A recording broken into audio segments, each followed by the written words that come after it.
Counselling प्रक्रिया अगदी शेवटच्या टप्प्यामध्ये आहे। MBBS BDH चे सर्व राऊंड संपलेले आहेत, पण प्रश्न मनामध्ये असा येतो की सर अजून BMS BHMS चे किती राऊंड होऊ शकतात? क्वालिफाइंग क्रायटेरिया हा कमी झालेला आहे। ओपन साठी तो 15% कमी, म्हणजे ज्यांचं पर्सेंटाईल 35 आहे तर ते ओपन मध्ये क्वालिफाय आहेत की ज्यांना आउट ऑफ स्टेटला सुद्धा संधी उपलब्ध झालेल्या आहेत। आणि जे कॅटेगरी मध्ये येतात तर त्यांना महाराष्ट्रामध्ये चांगल्यापैकी जर समजा तुमचा स्कोर जर जस्ट क्वालिफाय जरी असेल तर BHMS कॉलेज मिळण्याचे चान्सेस आहेत, पण ते IQ कोटामधून। पण आता अजून किती राऊंड होतील? चॉईस फिलिंग होतील का? असंख्य प्रश्न आपल्या मनामध्ये आहेत। रजिस्ट्रेशन नेमके कधी स्टार्ट होतील नवीन क्वालिफाय झालेल्या मुलांचे? जर समजा रजिस्ट्रेशन स्टार्ट झाले तर आपण जर अगोदर रजिस्ट्रेशन केलेलं असेल तर नव्यानं पुन्हा रजिस्ट्रेशन करायचं काम पडेल का?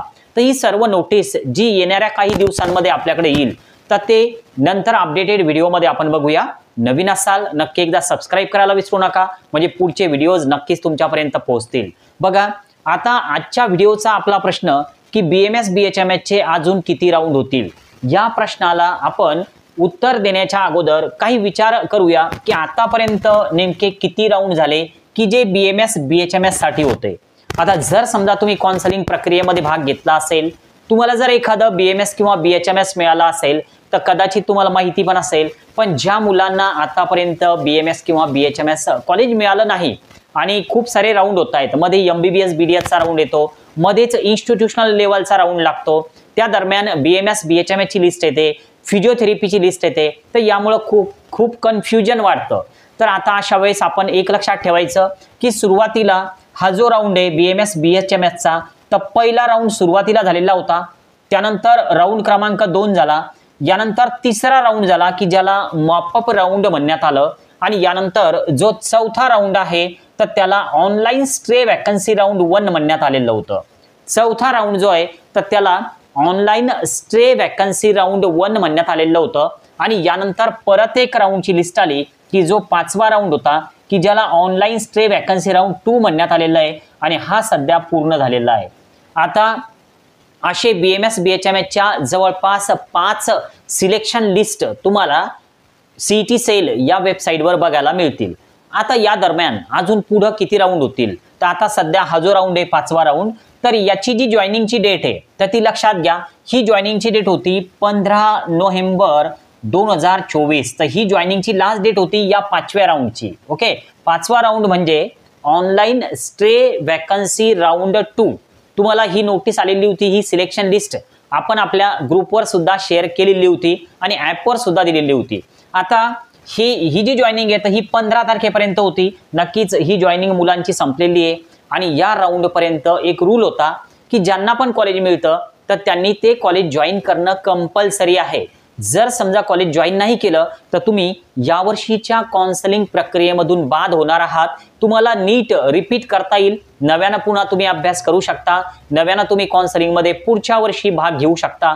ऑनलाईन स्ट्रे वॅकन्सी राऊंड मध्ये कॉलेज सोडलं महाराष्ट्राच्या म्हणजे पुढच्या वर्षी भाग घेता येणार नाही असा कोणताही नियम नाही। ऑल इंडियाचे नियम वेगळे असतात, महाराष्ट्र CET सेलचे रूल थोडे वेगळे असतात। आता बघा, ही जॉईनिंगची डेट तर संपलेली आहे, पण आता महत्त्वाचा विषय की किती राऊंड अजून समोर होतील। आपलं जॉईनिंग होतं ऑनलाईन स्ट्रे वॅकन्सी राऊंड 2चं, म्हणजे 5व्या राऊंडचं, तर ते होतं 15/11/2024 पर्यंत।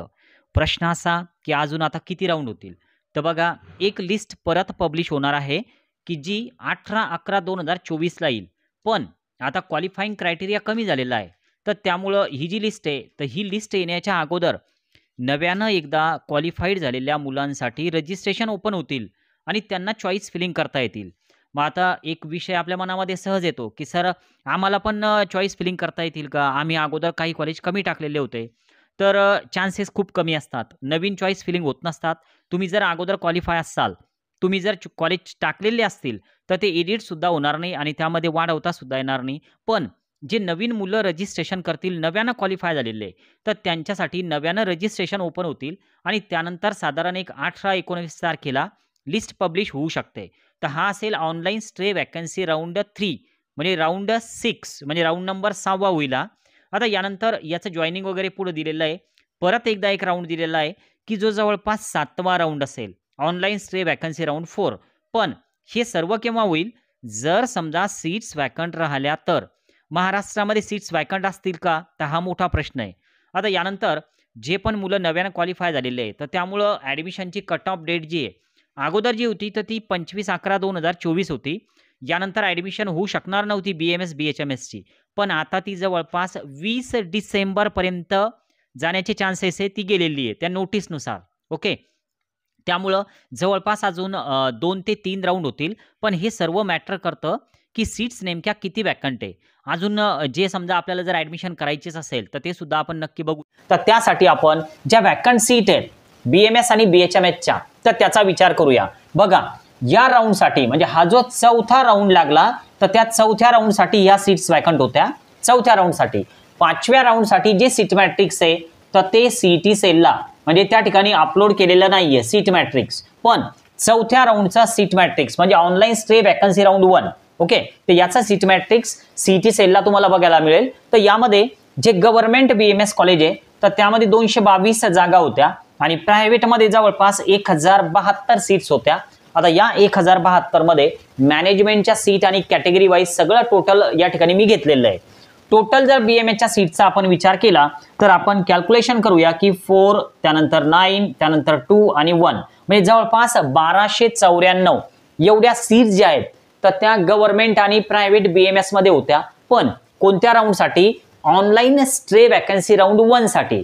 त्यानंतर ऑनलाईन स्टे वॅकन्सी राऊंड 2 झाला, त्यामध्ये मुलांना अलॉटमेंट झाले आणि यापैकी खूप साऱ्या सीट ज्या आहेत तर त्या ब्लॉक झाल्या, त्या मुलांनी घेतल्या, त्यांचं काउन्सिलिंग संपलं आणि आता खूप कमी सीट्स बाकी असतील. अजून काही दिवसांमध्ये ते सीट मॅट्रिक्स आपल्या समोर येईल तर तेव्हा ते आपल्याला बघायला मिळेल की नेमक्या किती सीट्स बाकी आहे.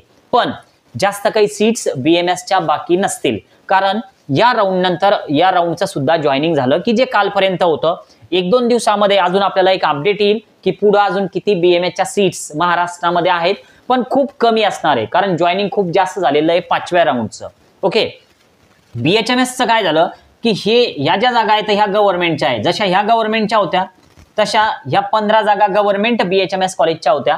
एकच कॉलेज आहे महाराष्ट्रामध्ये आणि 633 जागा ह्या प्रायव्हेट BHMSच्या होत्या. जर आपण या BHMSचं टोटल केलं तर हे जवळपास 648 होतं. पण राऊंड कोणता? तर चौथा राऊंड. 5व्या राऊंडमध्ये परत अलॉटमेंट झाल्या आणि परत जॉईनिंग झालं, तर त्यामुळं या सीट्स आणि या सीट्स खूप कमी महाराष्ट्रामध्ये वॅकंट आहेत. आता प्रश्न असा आहे की सर आम्ही नव्यानं क्वालिफाय झालेलो आहे, मग आम्हाला सीट मिळेल का महाराष्ट्रामध्ये? बघा मित्रांनो, खूप चान्सेस कमी आहे. कारण अगोदरचे 300, 350 वाले, 350 वाले मुलं की ज्यांना BMS मिळालं नाही तर त्यांनी शेवटी BHMS घेतलं, तर त्यामुळं BHMSच्या सुद्धा सीट्स महाराष्ट्रामधल्या जवळपास संपल्या. तुम्ही जर जस्ट क्वालिफाय असाल तर तुमच्यापेक्षा वरचे मुलं खूप सारे अजून महाराष्ट्रामध्ये आहेत की जे अगोदरच रजिस्टर्ड आहेत, त्यांनी अगोदरच चॉईस टाकून ठेवलेले आहे.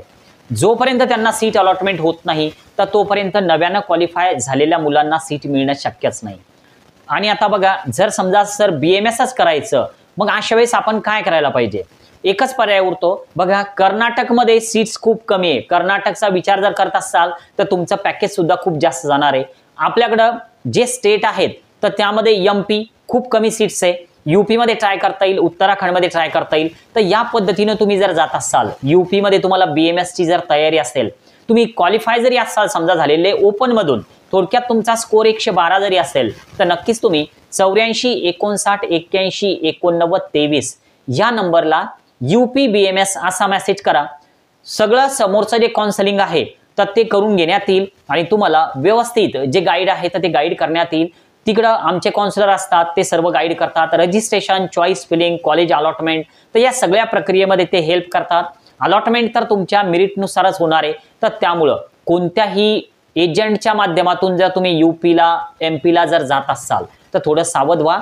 अलॉटमेंट ह्या मेरिट लिस्टनुसार होतात, कारण त्या साईडला मॅनेजमेंट कोटा नाही. तर त्यामुळं आपल्या स्कोअरनुसार आपल्याला कॉलेज मिळणार आहे. एखाद्या कॉलेजमध्ये सीट बुक करून ठेवणं, नंतर मग त्या कॉलेजची वाट बघणं, तर ही प्रक्रिया पूर्णपणे चुकीची ठरू शकते. तर त्यामुळं सावध व्हा. अजूनही वेळ गेलेली नाही. तुम्हाला जर वर्ष वाया घालवायचं नसेल तर अजूनही तुम्ही उत्तराखंड, UP यासारखे स्टेट निवडू शकता. कर्नाटकमध्ये, MP मध्ये, तमिळनाडूमध्ये सीट्स ज्या आहेत तर त्या जवळपास फुल झालेल्या आहेत. महाराष्ट्राचा तर विषय सोडूनच द्या. तुम्हाला जर UP, उत्तराखंडमध्ये तयारी असेल UPBMS असा मेसेज करा. तुम्हाला नक्कीच त्या ठिकाणी सगळं गाईड केलं जाईल. तुमची सीट अलॉटमेंट जर झाली समजा तर नक्कीच तुमचा यावर्षी BMSचं जे ऍडमिशन आहे तर तुमचं स्वप्न पूर्ण होऊ शकतं, ऍडमिशन मार्गी लागू शकते.